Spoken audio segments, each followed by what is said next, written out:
நித்தியமும் நாட உண்ணாதே இயலும் வாழ்க்கை. அனைவருக்கும் இனிய காலை வணக்கங்கள். ஓம் திருமூலர் திருவடிகள் போற்றி போற்றி.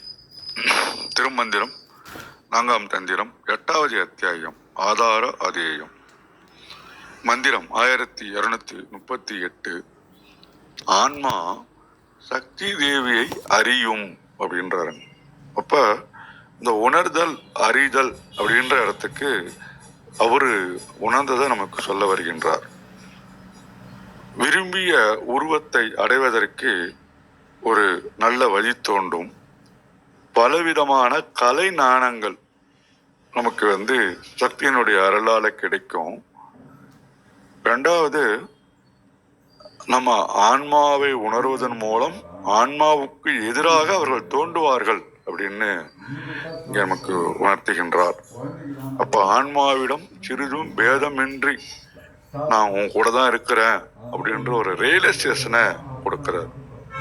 எப்பவுமே அந்த ரியலைசேஷன் கொண்டு வர விஷயத்துல தான் நமக்கு இந்த ஆன்மீக பலத்துல நமக்கு ஒரு ட்ரிகரிங் கிடைக்கும். அப்ப அதை அந்த உணர்தல் செய்திக்கு கொண்டு போறது இந்த ஒரு மந்திரமாக இருப்பதாக நான் உணர்கின்றேன். மிக்க நன்றி. வாருங்கள் ரத்னாகர் ஐயா, வணக்கம். நன்றிங்க. திருச்சிற்றம்பலம். திருமூலர் திருவடிகள் போற்றி போற்றி. திருமூலரின் திருமந்திரத்தில் 4ஆம் தந்திரத்தில் 8வது அத்தியாயம் ஆதாராது பாடல் 1238 பார்த்துக் கொண்டிருக்கின்றோம்.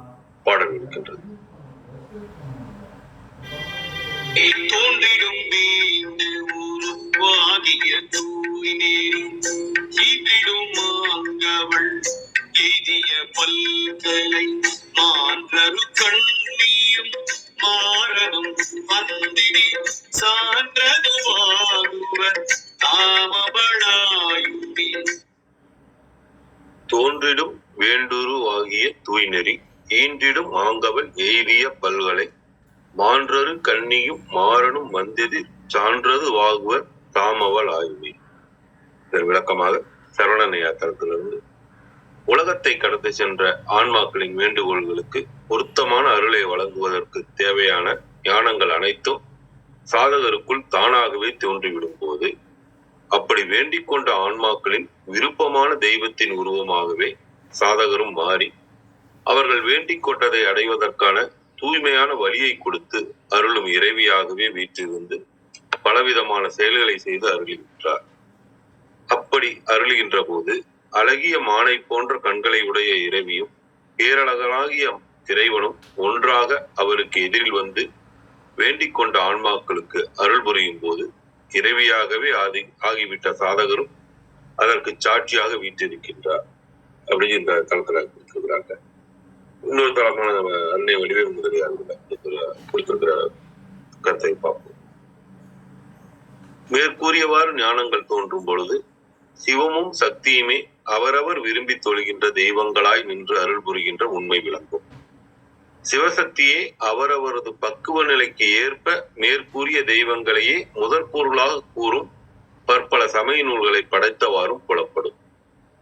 தாம், அதாவது மேற்கூறிய ஞானங்களை பெற்றோம், தாம் சக்தியும் சிவமுமே ஆய்விட்ட அந்நிலையிலும் அவ்விருவரும் தமக்கு இன்றியமையாத உயிர் துணைவராய் நின்று உதவுதலும் காணப்படும் அப்படின்னு கொடுத்திருக்கிறாங்க.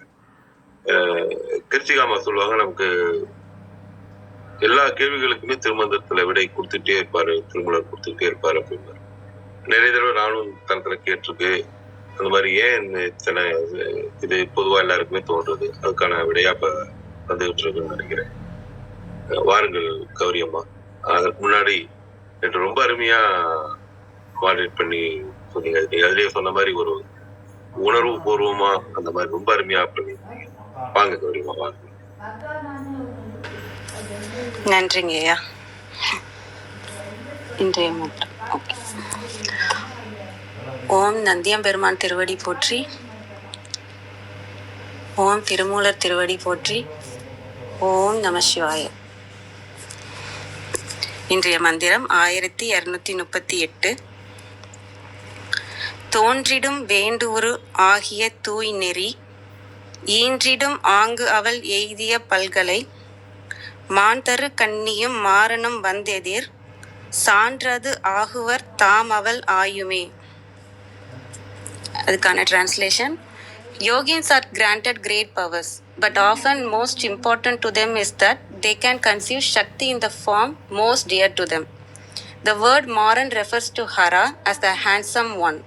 Shiva and Shakti bear witness to the greatness of Shiva Yogins. Okay. இப்போ இந்த பாட்டு பார்க்கும்போது நம்ம எப்படி நான் ஒரு நிமிஷம் நம்ம எப்படி பார்த்துட்டு வரோன்றதை பார்க்குறேன். காமாட்சி தேவி நமக்கு ஆரமுதாக இருந்து நம்மளோட வினைகள் எல்லாம் தீர்த்தான்னு பார்த்தோம். அதுக்கப்புறம் நம்மளோட பூர்வ மத்தியில் சந்திர மண்டலங்கிறது நம்ம பூர்வ மத்தியிலிருந்து உச்சந்தலை வரைக்கும் சந்திர மண்டலத்தில் ஜோதியாக சிவசக்தி அம்சமாக ஜோதியாக தோன்றினால்னு பார்த்தோம். அடுத்த ஸ்டெப் வந்து அந்த ஜோதியாக தோன்றதுனால நமக்கு என்ன கிடைச்சிது? ஞானங்கள் தோன்றிடும் அப்படின்னு நேத்து பாடல்ல பார்த்தோம். இப்ப ஞானங்கள் தோன்றதுனால அடுத்த ஸ்டெப் என்ன அப்படிங்கிறது இந்த பாடல்ல. தோன்றிடும் வேண்டூறு ஆகிய தூய்நெறி. இங்க வேண்டூருன்றது எல்லா இதுலயும் பார்த்தாலும் அந்த வேண்டிய உருவம் தான் இல்லையா, வேண்டிய வடிவம். ஆகிய தூய்நெறி, தூய்நெறின்றது என்னது? ஒரு நன்னெறி. சிவநெறி, சக்தி நெறி, அன்பு நெறி, அன்பும் அறனும் சேர்ந்த நெறி இல்லையா? அவ்வாறு இருக்கிற நெறிய தன் உருவமாக வேண்டுவர். அந்த வழியில தான் அவங்க போவாங்க அப்படின்றத நான் பார்க்குறேன். இப்போ முருகனை சொல்லுவோம் கந்தகுரு கவசத்தில், அன்புருவாக வந்து என்னை ஆட்கொண்ட குருபரனே, அன்புருவாகவே வருவார் வந்து என்னை ஆட்கொண்ட குருபரன் அப்படின்றது. அந்த மாதிரி அன்பே அந்த தன்மையும் உருவமாக நம்ம பார்க்க முடியும்ன்றது நான் அந்த இடத்துல பார்க்குறேன். அதே மாதிரி இங்கேயும் அந்த தன்மையே அன்பு உருவாகமா வார்த்தைகள் வர மாட்டேங்குது. அன்பு உருவமாகவும் தூய்மையான எண்ணங்கள், கள்ளம் கபடம் இல்லாத எண்ணங்கள் உள்ள உருவமாகவும் அந்த நமக்கு அந்த சிவசக்தியோட அம்சம் கிடைச்சதுன்னா அது மாரி மாறுவோம் அப்படிங்கிறத நான் இங்கே சொல்றதா பார்க்குறேன். ஈன்றிடும் ஆங்கு அவள் எய்திய பல்கலை. அவள் எய்திய பல கலைகளை நமக்கு புலப்படும்படி செய்வாள் அப்படிங்கிறத இந்த 2வது வரியில பார்க்குறேன். மான்தரு கண்ணியும் மாறனும் வந்தெதிர், சக்தியும் சிவமும் வந்து அவங்களுக்கு துணையாக இருக்கிறாங்களா, அவங்க முன் வந்து துணையாக இருப்பதற்கு சான்றாகனா ஆதாரம். அதுக்கு என்ன ஆதாரம் அப்படின்னா, அது ஆகுவர் தாம் அவள் ஆயுமே. அவர்கள் நமக்குள்ளேயே அவங்கள சக்தியும் சிவமும் என்னவாக இருக்கிறாங்களோ நம்மளே அவங்கள உணர்ந்து கொள்ள முடியும். அந்த ஆயுமேங்கிறது வந்து இங்க வந்து ஆராய்ந்து பார்க்குற அறிவு. பல பொருள் இருந்தாலும் ஆயுமேங்கிறதுக்கு நான் அந்த பொருள் தான் எடுக்கிறேன். ஏன்னா அடுத்த பாட்டு ஆயும் அறிவுன்றதுல இருந்து தான் தொடருது. அதனால நம்ம அந்த உணர்ந்து கொள்ற விஷயத்தை தான் இங்க ஆயுமேன்னு சொல்றாங்க. தனக்குள்ள இருக்க சிவமும் சக்தியும் நம்மளால அதை உணர்ந்து கொள்ள முடியும் அப்படிங்கிறத அந்த 4வது வரியில நான் பார்க்குறேன். ஆக இதுல வந்து இந்த நம்ம நன்னெறியில செல்வோம். அந்த நன்னெறியில செல்லும் போது நம்ம உருவமும் அந்த தூய்மையான கள்ளம் கபடம் இல்லாத அன்பு உருவமாக மாறுவோம். நமக்கு பலகலை ஞானங்களும் கிட்டுறதுக்கு அன்னை அருள் புரிவாள். நமக்கு உள்ளே சிவமும் சக்தியும் துணையாக இருப்பதை அவர்களால் உணர முடியும் அப்படிங்கிறது அடுத்த ஸ்டெப்பா திருமூலர் நமக்கு சொல்றாருங்கிறத நான் பார்க்குறேன். அனைவருக்கும் நன்றி. நன்றிங்க. அருமையா சொன்னீங்க. நாங்களாம் பாடல் ஒவ்வொரு பாடலாம் தான் பார்த்துட்டு வரோம். ஆனா அடுத்தடுத்த பாடல்களும் முன்னாடியே பார்த்து அதுக்குள்ள உலகம் பார்க்கும்போது நமக்கு இன்னும் நல்லா சொல்றதுக்கும் பேசுறதுக்கு ரொம்ப நல்லா இருக்கும். உங்களை போல கிருத்திகாம போல அந்த மாதிரி. இப்ப இன்னைக்கு இந்த இறைவனோட உருவம் பல உருவத்துல வர்றதை பத்தி தான் இப்ப சொல்லியிருந்தாங்க. வேற யாரும் வரல, எனக்கு காமிக்கல. வேற யாரும் வந்திருக்காங்களாமா? இல்லைங்க, யாரும் ஒன்றும் காமிக்கல. சரி, இதுல வந்து ஒரு சொல்லுங்கம்மா. இல்லைங்க, அந்த உருவன்றது நான் ஏன் அதை உருவமா பார்க்கல அப்படின்றத சரி நான் சொல்லலாம். ஏன்னா இது வந்து வெறும் நம்ம இன்னும் புருவ மத்தியில இருக்க நமக்கு ஜோதியா தோன்ற விஷயத்த, ஞானங்கள் அடைஞ்ச விஷயத்த பத்தி தான் பேசிட்டு வரோம் இல்லையா. அப்போ உருவமா மாறுறது அப்படின்றது தான் நிறைய பதிகத்துல இருந்து நான் பார்த்தேன். ஆனா அது வந்து சித்திகள் இல்லைன்னா சமாதி அதெல்லாம் நம்ம அந்த நிலையெல்லாம் தாண்டின பிறகுதான் நம்ம உருவம் மாத்தி நம்ம போறது, அந்த விஷயம் எல்லாம் அது ஒரு அட்டமா சித்திகளையும் அந்த மாதிரி அது வேற விஷயம். இந்த ஞானங்கள் அது வராதுங்கிறது என்னோட புரிதல். அதனால இந்த பார்வையில நான் பார்த்தேன். இப்ப நமக்கு தெரிஞ்ச ஞானின்னு சொல்லணும்னா ரமண மகரிஷி இருக்கிறார் இல்லையா, அந்த இதுல வழி பார்க்கும்போது அந்த மாதிரி பார்க்கும்போது அது அவர் முகத்தை பார்த்தாலே தெரியும். அவர் முகத்துல ஒரு கள்ளம் கபடம் இல்லாத ஒரு தூய்மையான முகமா இருக்கும். அதையும் நான் கம்பேர் பண்ணி பார்த்ததுனால அந்த புரிதல் என் பார்வையில அந்த மாதிரி நான் யோசிச்சேன். ஆனா இதுல அந்த உருன்றதுக்கு எனக்கு இன்னமும் அர்த்தநாரியா சொன்னா நல்லா இருக்குன்றது தான் என்னோட பார்வையும். நன்றிங்கய்யா. நன்றி நன்றி. பொதுவா நம்ம இறைவனை எப்படி பார்க்கிறதா, 3 உருவமா இருக்கிறாரு, அருவமா இருக்கிறாரு, அருவுருவமா இருக்கிறாரு, இப்படிதான் நம்ம பார்த்துட்டு வந்திருக்கிறோம். அதுதான் உண்மை போல.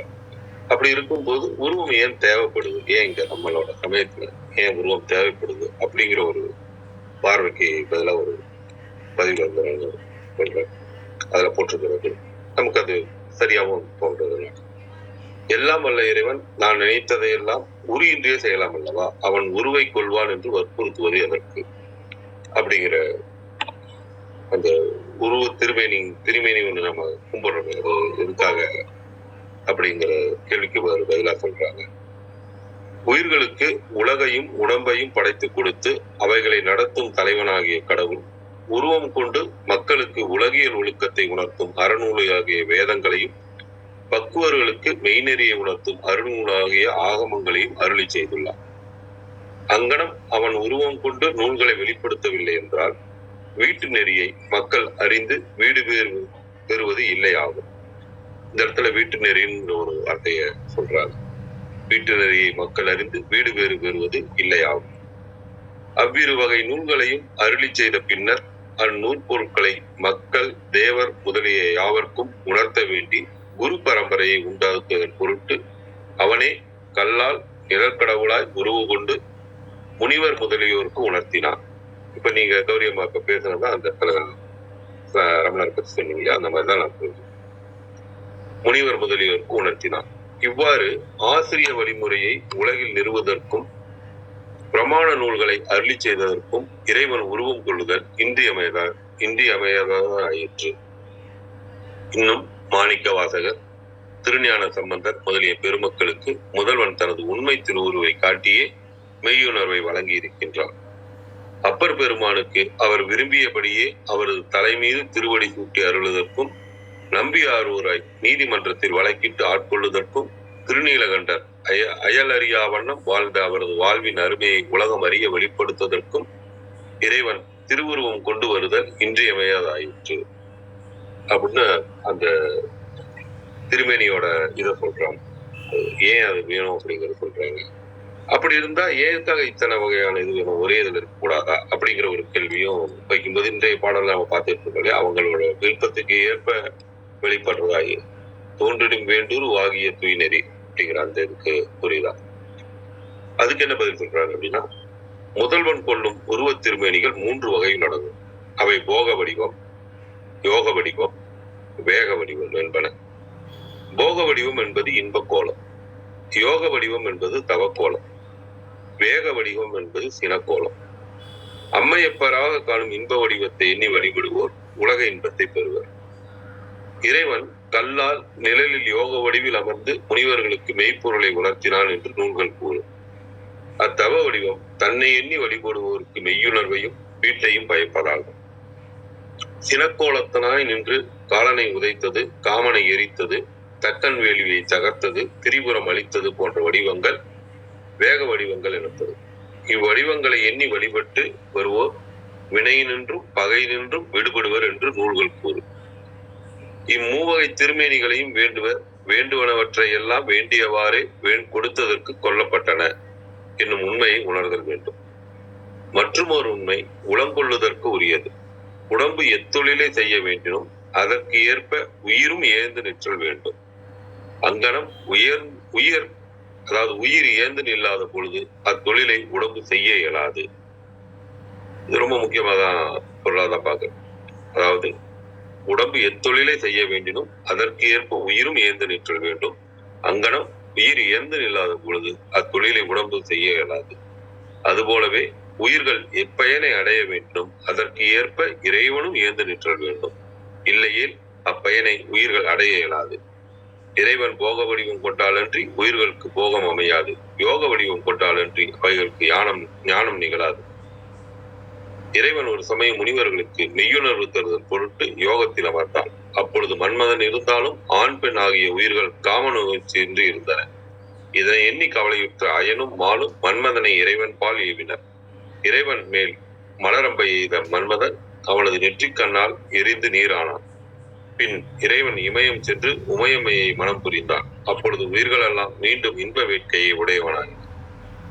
மேற்குறித்த உண்மையை, அதாவது உயிர்கள் எப்பயனை அடைய வேண்டினும் அதற்கு ஏற்ப இறைவனும் ஏந்து நிற்றல் வேண்டும் எனும் உண்மையை இப்புராண வரலாறு உணர்த்தி நிற்றல் காணலாம் அப்படின்னு கொடுத்திருக்கிறாங்க. இது ஒரு சைவ சித்தாந்த விளக்கம் ஒரு புத்தகத்துல இன்றைய பாடலுக்கு ஏற்ப இருந்ததுனால இதை குறிப்பிட்டு சொல்ல வேண்டியதாச்சு. ஆமா, விந்தியா அம்மா வாருங்கள்.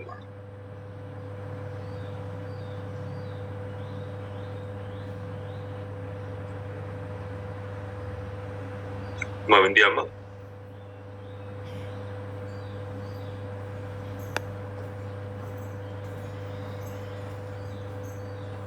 விந்தியாமா இருக்கீங்க? அனைவருக்கும் வணக்கம். ஓம் சிவசக்தி போற்றி, ஓம் திருமூலரே போற்றி. 1238வது திருமந்திரம்.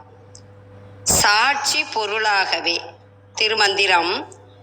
தோன்றிடும் வேண்டுருவாகிய தூய்நெறி ஈன்றிடும் ஆங்கவள் எய்திய பல்கலை மாஞ்சரு கண்ணியும் மாறனும் வந்தெதிர் சான்றது வாகுவர் தாமவள் ஆயுமே. முன் பாடலில் சொன்னபடி பராசக்தியோடு பொருந்தி இருப்பவர்களுக்கு விரும்பிய வடிவம் கொள்ளுதற்கு உரியதான சரியான வழி தென்படும்.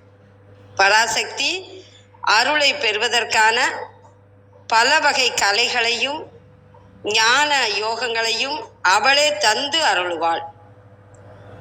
மான்விழி போன்ற மருண்ட பார்வை உடைய கண்களை உடையவளும் காமனை ஒத்த சிவ பரம்பொருளும் வெளிப்பட்டு ஆன்மாக்களோடு தாங்கள் பிரிவின்றி சேர்ந்து இருப்பதற்கான சாட்சியம் போல காட்சி தருவர்.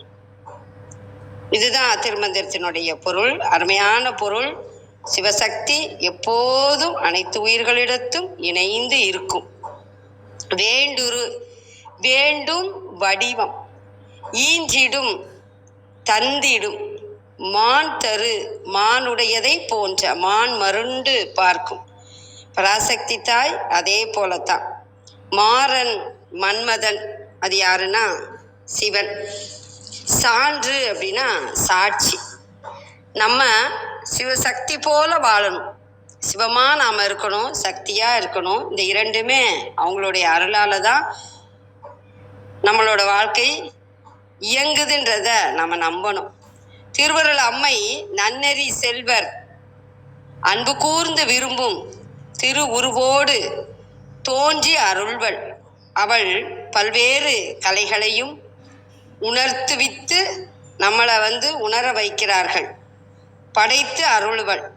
மான் போலும் கண்ணை உடைய அம்மையும் மாறனாகிய சிவபெருமானும் மெய் அடியார் முன் நாம் எல்லாருமே சிவசக்தி அடியார்கள், உண்மையானவர்களாக நாம் இருக்கணும்.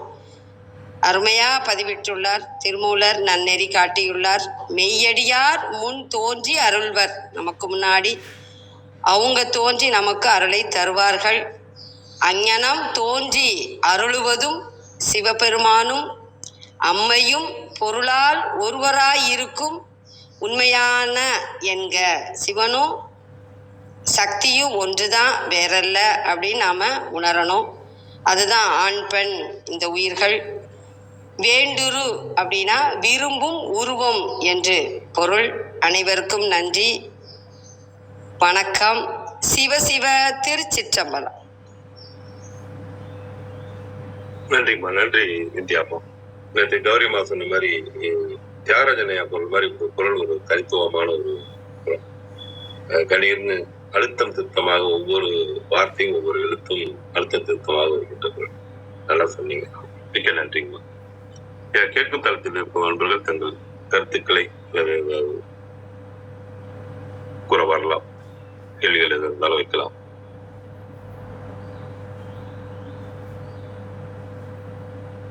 ராஜேந்திரன் ஐயா, பவளமணி, மாரப்ப ஐயா, மாரி ஐயா,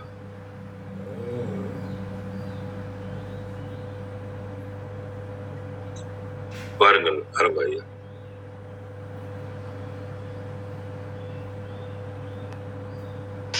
சிவாய நம்ம திருச்சிற்றம்பலம் ஐயா.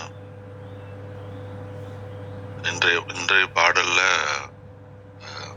தோன்றிடுங்கிற வார்த்தையை கடைசியா வச்சு படித்தாலும் வேண்டுருவாகிய தூய்நெறி இன்றிடும் அங்கு அவள் எய்திய பல்கலை மாண்டரு கண்ணியும் மாறனும் வந்து எதிர் சான்றது ஆகுவர் தாம் அவள் ஆயுமே தோன்றிடும் என்று அந்த நிலையை அடைந்தவர்கள், தூய்நெறியை பெற்று சான்றாக ஆகியவர்கள் தாம் அவளாக தோன்றிடும் என்று பொருள் காணலாம். வேண்டுருவாகிய தூய்நெறி, வேண்டு வினைத்தொகையா கொடுத்திருக்காங்க. வேண்டிய ஒரு, வேண்டுகின்ற ஒரு, வேண்ட போகின்ற ஒரு. அந்த உரு எதை சேர்க்கும் என்றால் தூய்நெறியை இன்றிடும். பிறவி, நீங்க சொன்ன மாதிரி சித்தாந்த விளக்கத்துல பிறவியினுடைய பயனை கூட்டு வைப்பது அந்த நெறி என்பது பாதை, ஒழுக்கம். அந்த நெறியை, தூய்மையான நெறியான அந்த இறைவனிடம் சேர்க்க வேண்டிய அந்த பிறவி, அந்த பிறவி எடுப்பதற்கு நாம் உரு கொள்ள வேண்டும். அந்த உருவாவது வேண்டிய உருவாக இருக்க வேண்டும். அது நம்ம வேண்டுவதா அல்லது இறைவன் வேண்டி கொடுப்பதா? என்றால் விருப்பம் என்றும் அர்த்தம் உண்டு. அந்த விருப்பத்துடன் கூடிய அந்த இறைவனுடைய விருப்பத்தில் தோன்றிட வேண்டிய உரு அப்படின்னு நம்ம அதை பார்க்கலாம். நம் உயிர்கள் விரும்பி தோன்றிய அந்த தூய்நெறி என்றும் கொள்ளலாம். அதுக்கு முன்னாடி அதாவது உயிர்களுக்கு விருப்பம் உண்டாகி நான் இந்த இறையில் சேர வேண்டும்னு தோன்றுவதற்கு முன்னாடியும் பல பிறவிகள்ல அந்த உயிர் அல்லல் பட்டிருப்போம். அப்படி பார்த்தா அந்த விருப்பத்தை தோற்றுவிப்பவனும் இறைவன் தான். அதனால வேண்டியது என்பதை உயர்ந்த பொருளில் இறைவன் நமக்கு வேண்டி கொடுத்த அந்த உருவாகிய அந்த தூய்நெறி ஆகிய அதில் சேர்த்து வைக்கக்கூடிய அந்த சக்தியை, அந்த மாயையும் திரோதாயின ஐயா அன்னைக்கு மூணு விதமா மாயையை பிரிச்சு சொன்னாங்க. அந்த மூன்று மாயைக்கும் ஆதார சக்தியாக இருக்கக்கூடிய அம்பிகை, அந்த திரு அருள் என்று சொல்வார்கள், இறைவனுடைய திருவருளாக இருக்கக்கூடிய அந்த சக்தி, அது நமக்கு தாம் அவளாக தோன்றிடும் அந்த சக்தியை, அந்த இறை பரம்பொருளை வணங்கி இந்த பாடல்ல அந்த சாதகர் அவர்களாகவே தோன்றிடும் அந்த தூய்நெறியில் தேர்ந்து அதற்கு சான்றாக ஆகிவிடுவார்கள் என்று திருமூலருடைய அந்த கருத்துக்கு அடி வணங்கி வாய்ப்புக்கு நன்றி கூறுகிறேன்.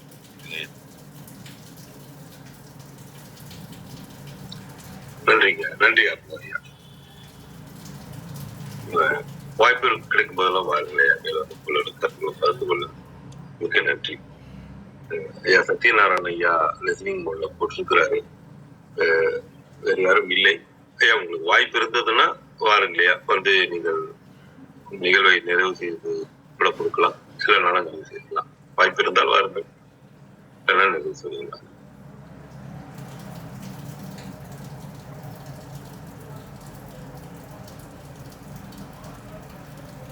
நன்றி, நன்றி ஐயா. அழகேசன் ஐயா. நிறைவு செய்து கொள்ளாங்க. நிறைவேற்றிருங்க ஐயா.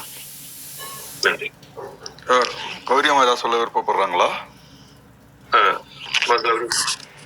இல்லைங்கய்யா, அரங்கோ ஐயா சொன்ன விளக்கமும் நான் வந்து அர்த்தநாரியாட்ட இருந்து எதிர்பார்த்தேன். அவர்கிட்ட இருந்து அந்த அளவுக்கான விளக்கம் நான் இவங்கள்ட்டையும் நான் பார்த்தேன். அதுக்கும் எல்லாருக்கும் நன்றியை சொல்லிக்கிறேன். ரத்னையா படிச்ச இது அந்த ஒவ்வொரு யோக உருவம் இந்த எல்லாமே சொன்னாங்க இல்லையா, அதுவும் ரொம்ப நல்லா இருந்தது. எல்லாருக்கும் நன்றி. நன்றி நன்றி நன்றி அரங்கோ ஐயா. யான் பெற்ற இன்பம் பெருக இவ்வையகம் வான்பற்றி நின்ற மறைபொருள் சொல்லிடு நின்றும் காலை எழுந்து கருத்தறிந்து ஒதிரி ஞானத் தலைவனை நன்னுவர் என்று ஏற்றும் கூறிய திருமூலரின் கூற்றிற்கேற்ப வந்திருந்து கருத்துக்களை குறி தெளிவுபடுத்திய சான்றோர்களுக்கும் மெய்யன்பர்களுக்கும் மிக்க நன்றி. தளம் நிறைவடைகிறது. மீண்டும் நாளை காலை 6:30 மணிக்கு கேள்வி ஞானம் ஆன்ம சுவாசம் நிகழ்வில் சந்திப்போம். 5, 4, 3